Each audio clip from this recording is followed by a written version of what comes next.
어떤 사건을 해결함에 있어서 가장 중요한 것은 진실을 입증할 수 있는 단서를 확보하는 것입니다.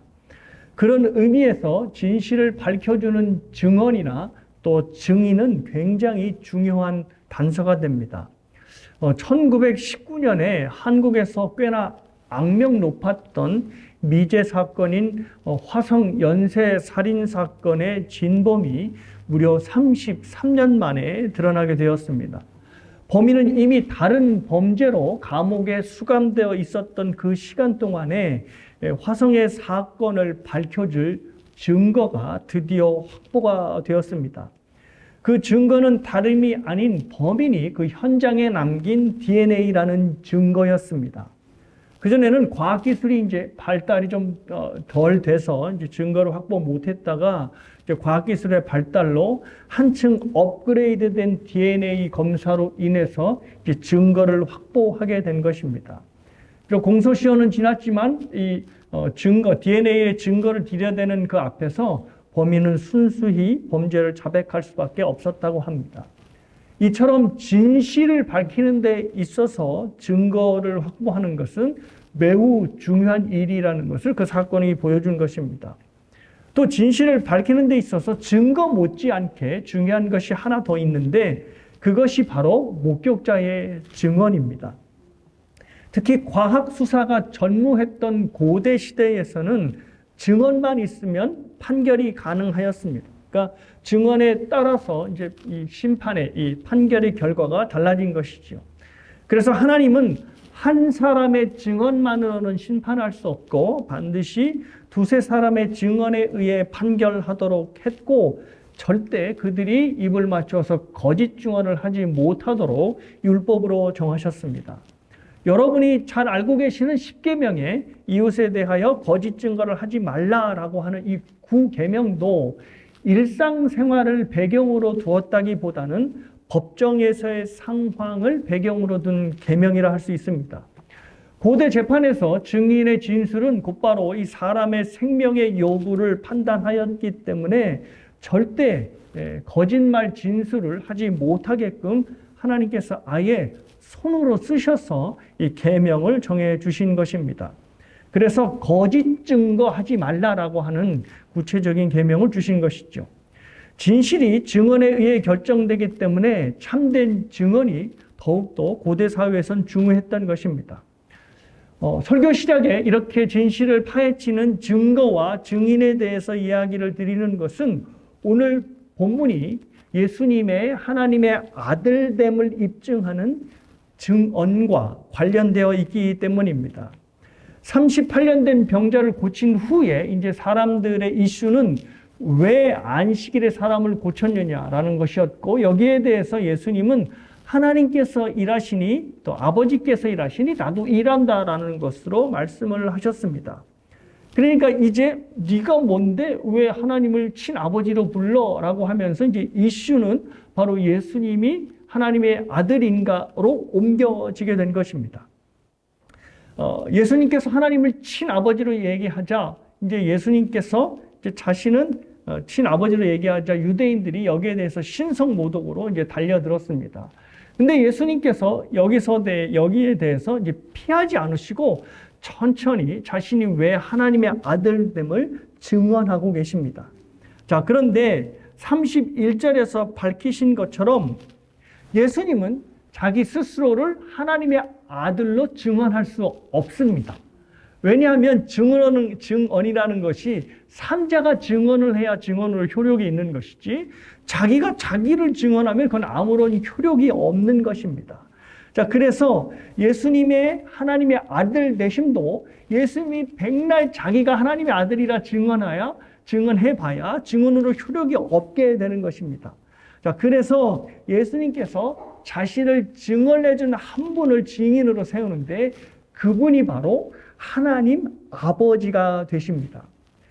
자신을 보내신 분이 하나님이시니 그 하나님께서 내가 내 아들 보냈어 라고 증언하면 그것으로 그냥 끝나게 되기 때문입니다. 그래서 32절 말씀을 보시면 예수님께서 나를 위해 증언하시는 바로 이분이 하나님 아버지가 되시는 겁니다. 그래서 오늘 설교 제목이 하나님 아버지의 증언이라고 하는 제목으로 삼은 것입니다. 하나님 아버지께서 예수님이 당신의 아들됨을 직접 증언하시는 겁니다. 자, 그런데 하나님께서 예수님을 증언하실 때 그냥 하지 않으시고 세 가지의 증거를 사용하셔서 증언을 하십니다. 그 세 가지의 증거가 바로 세례 요한, 그리고 예수님의 이적, 그리고 성경입니다. 하나님 아버지께서 하늘에서 음성을 들려주시면서 내가 예수를 보냈어 라고 그렇게 하지 않으시고 분명한 세 가지의 증거를 통해서 증언을 하고 계시는 겁니다. 자, 이 증거들을 보면 예수님께서 왜 하나님의 아들이 되시는지를 보다 확실하게 알 수 있는 것입니다. 그래서 오늘은 세례 요한과 예수님의 이적에 대해서 생각해 보고요. 또 다음 주일에는 성경의 증언, 즉 예수님을 증언하는 성경의 증언에 대해서 함께 나누도록 하겠습니다. 그래서 오늘부터 이제 하나님의 증언을 통해서 예수님의 하나님 되심을 확인하는 시간을 갖도록 하겠는데요. 아마 이런 생각을 하시는 분이 계실지도 모르겠습니다. 예수님이 하나님의 아들임을 모르는 사람이 누가 있어? 다 알지. 그런데 뭘 굳이 예수님께서 하나님의 아들 되심을 못 또 설교하시려는 거지? 라고 하는 생각을 하실지도 모르겠습니다. 하지만 예수님께서 하나님의 아들이 되신다는 사실을 확인하는 것은 매우 중요합니다. 에베소서 4장 13절에 이런 말씀이 있습니다. 우리의 신앙이 하나님을 믿는 것과 하나님의 아들을 믿는 것과 하나님의 아들을 아는 일에 하나가 될 때 우리의 신앙이 온전해지고 그리스도께서 장성한 분량이 그리스도의 장성한 분량에까지 이르게 된다라고 하는 말씀이 있습니다. 그러니까 예수 그리스도를 믿는 것과 플러스 예수 그리스도가 하나님의 아들 되는 그 사실, 진실을 믿으면 믿을수록, 그리고 그 지식에 대해서 알면 알수록 우리의 신앙이 더욱더 온전해지고 깊어진다는 것입니다. 그래서 예수님에 대해서 더욱더 확실하게 알아갈 때, 깊이 알아갈 때 우리의 신앙도 더욱더 깊어지는 것이죠. 그래서 2주간에 걸쳐서 예수님을 하나님의 온전한 아들로 알아감으로 저와 여러분의 신앙이 좀 더 그리스도의 장성한 분량까지 성장했으면 좋겠습니다. 첫 번째 보실 것은요. 하나님께서 예수님을 하나님의 아들로 증언하는 첫 번째 증언은 바로 세례 요한입니다. 33절을 여러분이 보십니다. 너희가 요한에게 사람을 보내매 요한이 진리에 대하여 증언하였느니라. 성경에는 예수님을 예표하는 인물들이 참으로 많이 등장합니다. 야곱의 아들인 요셉도 예수님을 예표하고 있고요. 또 구약에서 가장 첫 번째로 예수님을 예표하는 사람은 바로 다윗 왕이 될 것입니다. 그럼에도 불구하고 요한복음은 세례 요한을 하나님이 사용하시는 예수님의 하나님의 아들 되는 첫 번째 증거로 말씀하셨습니다. 왜냐하면 세례 요한이 굉장히 독특한 위치를 갖고 있기 때문입니다. 그것은 바로 구약의 마지막 선지자라는 것입니다.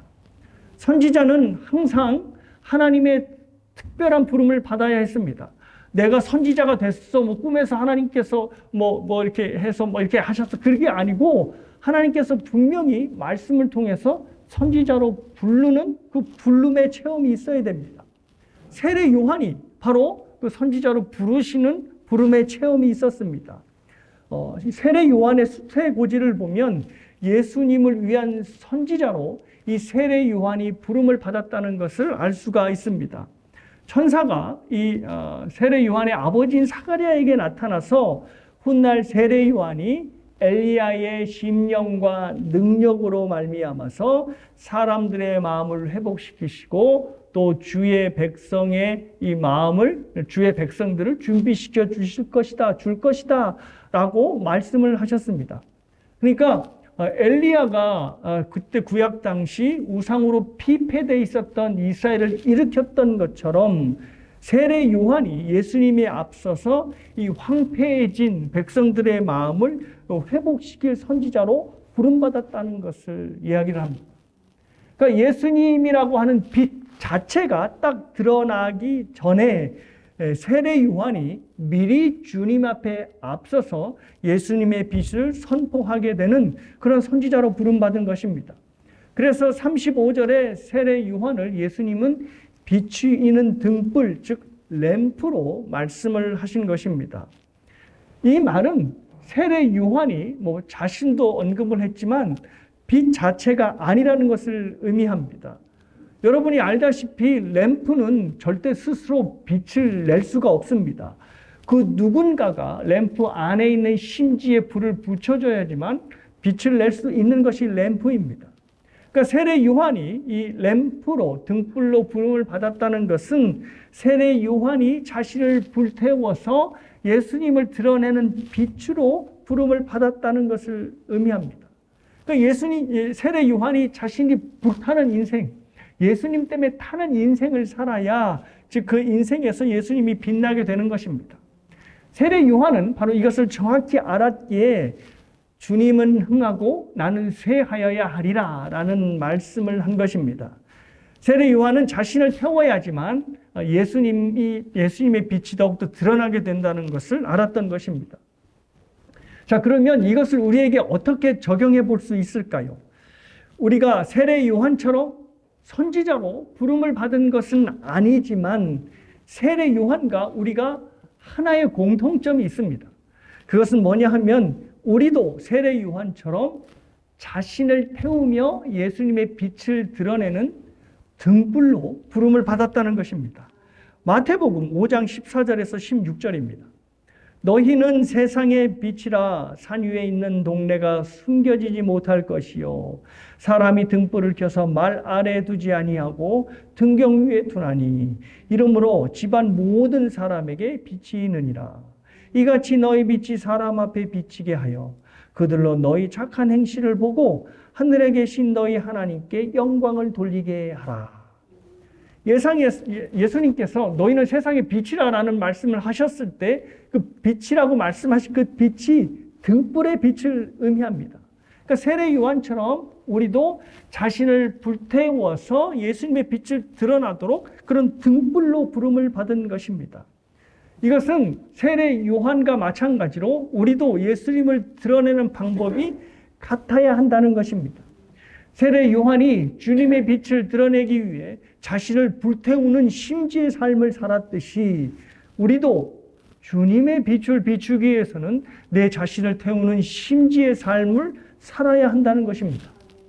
자, 그렇다면 여러분께 질문합니다. 여러분은 심지의 삶을 살고 계십니까? 심지는 단 하나의 사명을 가지고 있습니다. 그것은 자신을 태워서 주위를 밝게 비추는 사명입니다. 심지가 자기 소명을 다하기 위해서는 분명히 그 누군가가 붙이는 불에 온몸을 맡겨야 합니다. 외부에서 불씨가 와도 그 심지에 옮겨 붙기를 거절한다면 그 심지는 자기의 소명을 다할 수 없는 것입니다. 여러분은 물먹은 심지를 한번 보셨습니까? 아무리 심지가 딱 서 있어도 그 심지에 물이 먹혀 있으면 아무리 불을 갖다 대붙여도 붙지 않고 피식하고 꺼지는 것을 여러분은 알고 계실 겁니다. 사랑하는 여러분은 어떤 심지이십니까? 예수님께서 여러분을 등불로 사용하시고자 불을 켜서 붙이시면 여러분은 그 불을 받아서 활활 타는 뽀송뽀송한 심지가 되십니까? 아니면 물을 잔뜩 머금은 채 예수님이 붙이는 불을 거부하는 젖은 심지이십니까? 여러분이 어느 심지인지를 구별하는 확실한 방법이 있는데 그 방법이 바로 탄내입니다. 여러분의 인생에서 예수님 때문에 여러분이 속이 타들어가고 그래서 입에서 탄내가 나는 경험이 있으셨다면 여러분은 분명히 예수님의 불을 붙임 바 된 뽀송뽀송한 심지임에 틀림이 없습니다. 예수님의 말씀을 실천하려 하는데 그게 잘 안 돼서 속을 부글부글 끓고 관계가 안 좋은 사람 내가 용서해야 되는데 용서를 못 하겠는데 예수님은 자꾸 용서를 하라고 그러니 속이 부글부글 끓고 그래서 너무 속이 상해서 속이 타들어갈 때 입에서 탄내가 나는 것을 경험하면 여러분은 분명히 예수님께서 불을 탁 붙이신 심지의 등불임에 틀림이 없습니다. 그런데 여러분의 인생에서 나는 탄내 같은 거 몰라요. 예수님 말씀 뭐 그런 걸 잘 모르고 저는 내가 내 마음에 생각나는 대로 하는 사람이에요 라고 하면 여러분은 심지로 살아가는 것이 아닌 것입니다. 주님의 말씀으로 내 속이 타들어가는 경험을 하여야 예수님께서 원하시는 심지가 타는 등불의 삶을 살 수 있고 그 등불의 삶으로 예수님의 빛을 드러낼 수 있는 것입니다. 사랑하는 여러분, 예수님의 말씀으로 여러분을 태우는 심지로 그리고 등불의 삶으로 살아가시기를 바랍니다. 그래야 세례 요한이 예수님을 증언하였듯이 우리도 예수님을 증언하는 삶을 살 수 있게 됩니다. 예수님 때문에 그래서 여러분의 속이 새까맣게 타들어가는 경험을 하셔야 합니다. 그래서 비록 입에서 탄내가 난다 할지라도 그것이 예수님의 말씀을 통하여 내 속에 탄내가 나는 경험을 하게 된다면 여러분은 오히려 하나님께 감사하며 살아야 할 것입니다. 그래서 소원하기는 여러분이 아파도 저와 여러분이 심지로 살아가는 게 아파도 저와 여러분의 삶에서 하나님의 말씀으로 이 심지가 타는 탄내가 가득하기를 소원합니다. 그리고 우리 교회도 하나님의 말씀으로 인하여 속내가 막 타고 들어가서 은혜의 탄내가 나는 교회가 되기를 주님의 이름으로 축복합니다. 다음부터는 좀 크게 해주십시오. 자, 두 번째입니다. 하나님께서 이용하시는 두 번째의 증언은 바로 예수님의 이적입니다. 36절 말씀을 보시면 이런 말씀을 하십니다. 내게는 요한의 증거보다 더 큰 증거가 있으니 아버지께서 내게 주사 이루게 하시는 역사, 곧 내가 하는 그 역사가 아버지께서 나를 보내신 것을 나를 위하여 증언하는 것이요. 여기서 말씀하는 아버지께서 내게 주사 이루게 하는 역사, 이것이 바로 예수님이 일으키시는 이적들입니다. 예수님의 모든 이적은 예수님이 하나님의 아들 되심을 보여주는 하나님 아버지의 증거가 됩니다.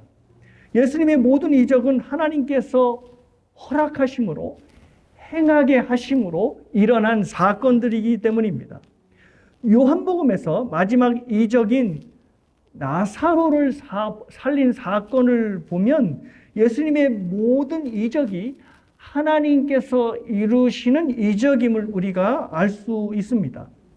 예수님께서 무덤가에 도착하신 후, 그러니까 나사로가 이 장사된 무덤가에 도착을 하신 후에 나사로를 부르시기 전에 바로 이런 기도를 하나님께 올리십니다.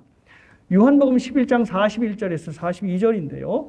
예수께서 눈을 들어 우러러보시고 이르시되 아버지여 내 말을 들으신 것을 감사하나이다. 항상 내 말을 들으시는 줄을 내가 알았나이다. 그러나 이 말씀하옵는 것은 둘러선 무리를 위함이니 곧 아버지께서 나를 보내신 것을 그들로 믿게 하려 함이니이다. 예수님의 기도를 좀 보면 나사로를 일으키는 그 일에 대해서 하나님께 기도로 요청하고, 그러니까 하나님께 묻고, 또 거기에 대해서 하나님은 응답하시고 그 응답을 받고 예수님은 거기에 대해서 감사합니다 라는 기도를 하시는 것을 볼 수 있습니다. 그래서 예수님께서 이 말씀을 하시는 겁니다. 아버지여 내 말을 들으신 것을 감사하나이다. 항상 내 말을 들으신 줄 내가 알았나이다 하고 하나님께서 자신의 기도를 응답하신 것을 감사를 하는 겁니다. 그러니까 예수님이 하나님께 나사로를 살려달라, 죽음에서 일으켜달라라고 하는 부탁을, 요청을 했고 하나님이 여기서 승낙을 한 것입니다. 그러니까 즉 아버지께서 행하신 모든 일 중에 하나가 바로 나사로를 살린 사건이 되는 것입니다. 나사로 사건만 아니라 이 기도를 보면 다른 모든 이적도 예수님께서 하나님 아버지의 승인을 받고 일으키신 것임을 알 수 있습니다. 그래서 예수님이 그 기적을 이렇게 설명하지요. 아버지께서 내게 주사 이루게 하는 역사라고 말씀을 한 것입니다. 그래서 이 예수님께서 일으키신 이적은 단순한 기적이 아니라 예수님이 하나님의 아들 되심을 하나님 아버지께서 보여주시는 증거가 되는 것입니다. 그래서 예수님의 이적을 믿지 못하면 예수님이 하나님의 아들 되시고 우리의 구세주가 되신다는 것을 믿지 못하게 되는 겁니다. 나는 예수님께서 일으킨 초자연적 기적을 받아들일 수 없어라는 것은 어떤 단순한 과학적 사고를 근거한 게 아니라 아예 예수님뿐만 아니라 하나님 아버지를 부정하는 일이 되는 겁니다. 19세기에 자유주의 신학이 이 교회를 휩쓸었던 때가 있습니다. 물론 지금도 그 영향하에 있지만요. 성경에서 이성과 과학으로 검증될 수 없는 모든 것들을 제거하고 성경을 읽어야 한다는 것이 유행처럼 번지기 시작하였습니다. 성경에는 메신적이고 비과학적이고 신화적인 내용들이 많은데 그것들을 다 없애야 성경으로서의 가치가 있다라고 하는 신학이 등장한 것입니다. 대표적인 신학자가 워낙 많은데요. 그중 하나가 바로 루돌프 불트만이라고 하는 신학자가 있습니다. 이 신학자는 성경의 비신화화라고 하는 작업으로 성경에 있는 모든 신화들을 비신화화해야 된다. 다시 말해서 이 비과학적인 내용들을 모두 빼고 거기에서 삶에 적용할 수 있는 교훈들, 도덕적인 내용들로 성경을 읽어야 한다라고 주장을 한 것입니다. 이적은, 특별히 이제 예수님의 이적에 초점이 맞춰졌는데요. 예수님의 이적은 그 이적이 진짜로 일어났느냐, 일어나지 않았느냐가 중요한 게 아니고 예수님의 이적 안에 포함되어 있는 우리에게 주는 삶의 적용점이라든지 아니면 도덕적 교훈이 중요하다라고 말을 한 것입니다. 이렇게 해서 성경을 읽으니 성경이 온통 도덕경 내지는 교훈집이 되고 만 것입니다. 가령 이렇게 성경을 읽는 겁니다. 어떤 분이 요한복음을 쭉 읽는데 앞에서도 계속 막히는 것이 많지만 어디에서 이분이 탁 막혔냐면 요한복음 우리가 이제 앞으로 보게 될 6장에서 딱 막혔습니다. 6장은 바로 오병이어 사건이 나오는 건데 이거를 도저히 받아들일 수 없는 겁니다. 어떻게 물고기 2마리하고 보리떡 5개로 수만 명의 생명을 먹일 수가 있을까? 그게 가능할까? 라고 하는 생각을 하게 된 것입니다. 그러다가 끙끙대고 있는데 오병이어를 새롭게 해석하는 책을 만나게 되었습니다. 그때 비로소 이분이 무릎을 탁 치면서 오병이어를 이렇게 읽으면 되겠구나 라고 했다는 거죠. 자, 그 책에서 오병이어를 이제 이런 식으로 해석을 한 것입니다. 성경의 내용대로 당시에 사람들은 정말 먹을 것이 없어서 배를 쫄쫄 굶고 있었습니다. 그래서 예수님은 제자들이 그 군중들을 먹이길 원하셨고 그래서 제자들은 군중 속으로 찾아 들어가 이제 먹을 것을 찾기 시작하였습니다. 그런데 먹을 것을 찾는데 먹을 것이 없었던 겁니다. 그런데 이제 여기서 해석이 들어가는데 먹을 게 없었던 것이 아니고 먹을 것을 다 갖고 있었는데 그것을 내놓지 않은 것입니다. 왜냐하면 내놨다가는 자기가 못 먹으니까 그것을 딱 감추고 있었다는 것이요. 그런데 사람들 중에 저쪽 화면에 보이는 어린 아이 하나가 자신의 도시락을 꺼냈고 여기에 많은 사람들이 감동을 받고 동요가 되어서 자신의 도시락을 하나둘씩 꺼내놓게 되었답니다. 그래서 수천 명의 사람들이 그 도시락을 함께 배불리 먹고 12광주리가 남았다는 것입니다. 이 해석을 보고 이분이 무릎을 탁 치면서 그렇지. 어른들이 어린아이의 작은 정성으로 감동을 받아서 이렇게 많은 사람들이 먹게 되었구나 라고 받아들이게 된 것이죠. 그렇게 받아들이니까 이 어린아이를 생각하니 뭉클하고 감동이 되어 눈물까지 나더랍니다. 성경의 모든 비신화화, 그러니까 신화적인 요소들을, 과학적인 요소들을, 비과학적인 요소들을 제거하고 성경을 읽는 것이 바로 이런 식으로 성경을 읽는 것입니다. 오병이어가 진짜로 일어났느냐, 일어나지 않느냐는 그리 중요하지 않다는 겁니다. 대신 오병이어 사건이 주는 교훈이 중요하다는 거죠. 어떤 교훈이죠? 어린아이의 작은 정성으로 많은 사람들을 행복하게 만들었다 라고 하는 교훈입니다. 그래서 인간의 행복은 큰 거에 있지 않고 항상 이 작은 것에서 비롯된다라고 하는 그 도덕적 교훈이 오병이어의 사건의 핵심이라는 것입니다. 저는 이 오병이어의 이적에서 뭐 작은 정성이 큰 많은 사람들의 행복을 가져다 준다라고 교훈을 빼는 이 자체가 전혀 엉뚱하다고는 생각하지 않습니다.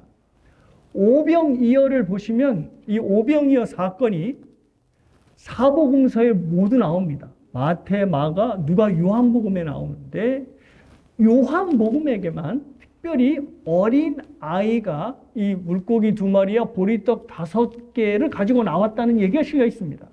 그러니까 뭐 모르겠습니다. 천국에 가서 사도 요한에게 물어봐야 될지는 몰라도 사도 요한은 이 어린 아이를 이 본문에 넣어서 우리에게 어떤 교훈을 추가시키려고 하는 것이 충분히 생각해 볼 수 있습니다.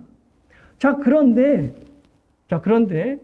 과연 그것이 사도 요한이 우리에게 주는, 즉 작은 정성이 큰 행복을 불러온다라는 교훈을 주기 위해서 사도 요한이 오병이어를 이 요한복음에 실었겠는가 하는 것입니다. 아니죠. 이건 확실히 아닙니다. 왜냐하면 이미 수차례 말씀드렸지만 사도 요한은 이 요한복음의 기록 목적을 분명히 20장 30절 31절에서 밝힌 바가 있습니다. 뭐였죠? 예수께서 하나님의 아들 그리스도이심을 믿게 하고 그로 인하여 생명을 얻게 하려 합니다. 이게 바로 사도 요한이 요한복음을 기록한 목적입니다. 그래서 수많은 기적들을 예수님이 행하셨음에도 불구하고 요한복음에는 정확히 7개의 기적만을 기록한 것입니다. 그러니까 무슨 작은 아이의 정성으로 인하여 수많은 사람들이 먹었다는 교훈을 주기 위해서가 아니라 이 사건을 통해서 예수 그리스도를 집중하고 싶었던 것입니다. 이제 6장에서 오병이어가 갖고 있는 보다 구체적인 예수님의 메시지를 전할 텐데요. 지금 간략하게 말씀드리면 이런 것입니다. 구약에서 하늘에서 내려오는 만나 있지 않습니까? 그 만나의 사건을 예수님께서 신약에서 재현하신 것입니다. 그리고 그 후에 이 삶의 이 먹는 문제를 해결하기 위해 사람들이 예수님을 찾아오죠. 그 예수님께서 오히려 그들을 혼냅니다. 너희들이 나를 쫓아온 것은 먹고 배부른 까닭이라 하면서 나를 먹어야 된다라는 말씀을 하시는 겁니다. 그러니 사람들이 무슨 생각을 하죠? 무슨 말을 했죠? 야, 이거 말이 어렵다 하면서 다 떠나갔습니다. 제자들이 떠나갔다고 했습니다. 그래서 예수님께서 다른 제자들에게 너희도 나를 떠나려 하느냐? 이렇게 물어보는 일이 나옵니다. 그러니까 예수님께서는 작은 정성으로 큰 행복을 불러온다는 것을 가르쳐 주시는 것이 아니라 구약의 만나 사건을 통하여 자신이 하늘에서 내려오는 생명의 만나임을 보여주시기 위하여 그 오병이어 사건을 일으킨 것입니다.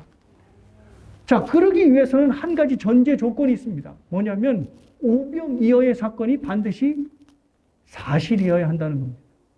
사실이 아니면 예수님께서 하늘에 내려오는 구약의 만나를 자신이 생명의 떡이라고 만나로 이 의미를 내세우는 것과는 아무런 의미가 없습니다.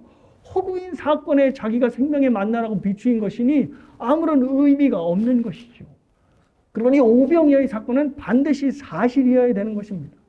그런데 사람들이 어떻게 성경을 읽는다고요?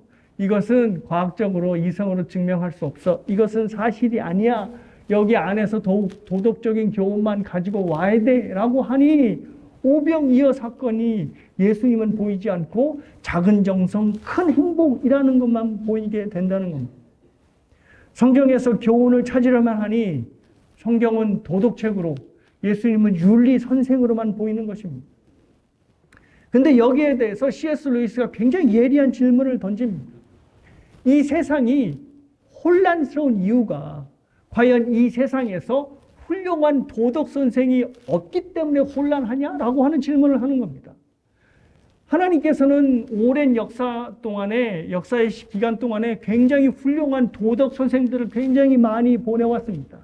지난주에 야스포스가 얘기했던 뭐 예수님 빼놓고 다른 사상가들도 훌륭한 사상가이고 도덕 선생들입니다. 하나님께서는 도덕을 일반 은총으로 도덕을 일깨우기 위해서 그런 도덕 선생들을 허락하셨습니다. 그런데 세상이 혼란스러운 이유는 옳고 그름이 뭔지를 몰라서가 아니라 옳고 그름을 알고 있으면서도 그 옳고 그름을 자신이 실천할 수 있는 능력이 없다는 것, 이것이 바로 문제가 아닙니까? 아무리 옳고 그름을 알면 뭐합니까? 자신이 그것을 실천할 수 있는 능력이 없는데, 실천할 수 없는 무능, 그것을 바로 성경은 죄라고 부르는 것입니다. 그래서 하나님께서는 인간이 정말 필요한 것은 도덕교사, 윤리교사가 아니라 바로 죄악에서 사람들을 구할 구세주라는 것을 아시고 당신의 독생자를 이 땅에 내려보내신 것입니다. 이것이 바로 하나님 아버지께서 당신의 독생자를 세상의 구원자로 보내신 이유입니다. 그런데 사람들은 여기에 대해서 어떻게 반응하죠? 성경을 계몽으로 읽어야 해. 이성으로 읽어야 돼. 그래서 성경 안에 있는 초자연적인 것들을 모두 다 빼야 돼. 라고 보니 칼 야스퍼스라고 하는 철학자처럼 예수님을 구원자로 보지 않고 도덕선생 사상가로 볼 뿐입니다. 그리고 성경은 하나님의 말씀이 아닌 일종의 교훈집으로 바라보는 것입니다. 성경은 절대 교훈집이 아닙니다. 이것을 다음 주에 보다 더 상세하게 다루겠습니다. 아무튼 우리가 기억해야 할 것은 기적을 믿어야 하나님의 아들 되심이 보이는 것이고, 그래야 자연 질서를 개입하시면서까지도 모든 역사, 초자연적인 일들을 일으키시는 하나님의 사랑이 보이는 것이고, 그 하나님이 바로 내 삶의 기적을 일으킬 것이라는 기대를 하며 살게 되는 것입니다. 기적을 믿는다는 것은 예수님이 가능하지라고 하는 것에 끝나지 않고, 그 예수님께서 우리 주님이시기에 우리의 삶에서도 여전히 기적이 일어나는 간섭의 은혜를 하실 수 있다는 것을 믿는 것입니다. 그래서 바람과 파도도 순종하는 예수님께 삶에서 일어나는 모든 바람과 파도를 비로소 예수님께 맡길 수 있는 것입니다. 그리고 그 안에서 평안을 누리며 살게 되는 것입니다. 그리고 기적을 일으키시는 하나님이심을 믿어야 자신이 바라는 기적이 내 삶에서 일어나지 않을 때도 자신의 이해를 넘어서서 역사하시는 하나님을 의지하고 신뢰하며 그분께 순종으로 나아가게 됩니다. 내 삶에서 기적이 일어나지 않는다고 하여도 하나님을 포기하지 않고 오히려 기적보다도 더 크신 하나님을 붙잡게 되는 것입니다. 예수님께서도 십자가를 모면케 하는 기적을 위해서 기도하셨지만 결국 하나님의 뜻에 모든 것을 맡기며 끝까지 하나님께 순종하셨습니다. 그리고 그 십자가를 모면하는 기적 없이 결국 십자가를 지시고 우리를 구원하셨습니다. 우리에게 중요한 것은 기적이 여전히 우리의 삶에도 일어나는가 아닌가가 아니라 죽은 자도 살리시는 놀라운 기적을 일으키시는 그 하나님께서 저와 여러분을 선한 길로 인도하신다는 것입니다. 비록 하나님의 인도하시는 우리의 인생길에 기적이 일어나지 않는다 하더라도 하나님께 모든 것을 맡기고 그 길을 믿음으로 걸어가는 것이 저와 여러분에게는 더 중요한 것입니다. 사실 하나님께서 우리에게 주신 믿음의 길을 걸어가는 그 자체가 우리에게는 놀라운 기적이 아니겠습니까? 그러니 내 삶에서 기적이 일어난다, 안 일어난다라는 것이 중요한 것이 아니라 기적이 일어나면 일어나는 대로, 안 일어나면 안 일어나는 대로 그냥 묵묵히 주님의 길을 걸어가시는 것, 이것이 더 우리에게는 중요한 것입니다. 사실 여러분의 목사가 된 입장에서 저와 여러분의 삶에서 복음서에서 일어난 기적들이 그냥 마구마구 일어났으면 좋겠습니다. 그래서 장권사님이 하루아침에 말끔하게 나오셔서 막 딱딱한 음식을 막 우적우적 막 씹어 드시고 우리 예슬이도 더 이상 이 휠체어의 도움을 받지 않고 뭐 걸어 다니는 그런 기적들이 막 일어났으면 좋겠습니다. 근데 어디 두 분뿐이겠습니까? 저와 여러분의 모든 삶에 왜 기적이 일어나기를 바라고 하는 그 삶의 내용들이 없겠습니까? 그 모든 일들 가운데 그 모든 문제들이 순식간에 해결할 수 있는 기적들이 정말 일어났으면 좋겠습니다. 저와 여러분 모두가 다 기적이 필요한 인생들이 있는데 전능하신 하나님께서 왜 그런 기적들을 일으키지 않으시는지 제 좁은 식견으로는 잘 모르겠습니다. 하지만 하나님은 전능하실 뿐만 아니라 정말로 우리에게 필요한 것이 무엇인지를 아시는 전지하신 분이십니다. 아울러 하나님께서는 선하시고 인자하시고 자비가 많으시며 긍휼이 풍성하신 하나님이십니다.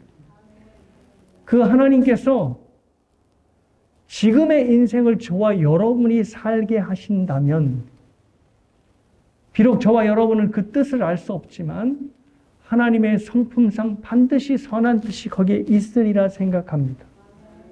그래서 저와 여러분에게 필요한 것은 선하고 지혜로우신 하나님을 끝까지 믿는 믿음입니다. 그 믿음이 이 고통스러운 세상을 끝까지 살게 만들기 때문입니다. 말씀을 정리합니다. 세례 요한처럼 자신을 불태우는 삶을 사시길 바랍니다. 그래서 저와 여러분이 삶에서 심지가 타는 탄내로 가득하였으면 좋겠습니다. 그리고 우리를 사랑하시기에 우리를 삶에 초자연적으로 간섭하시는 하나님을 믿으시기를 바랍니다. 그래서 저와 여러분의 삶이 예수님 자체를 증언하는 증거 자체가 되기를 주님의 이름으로 축복합니다.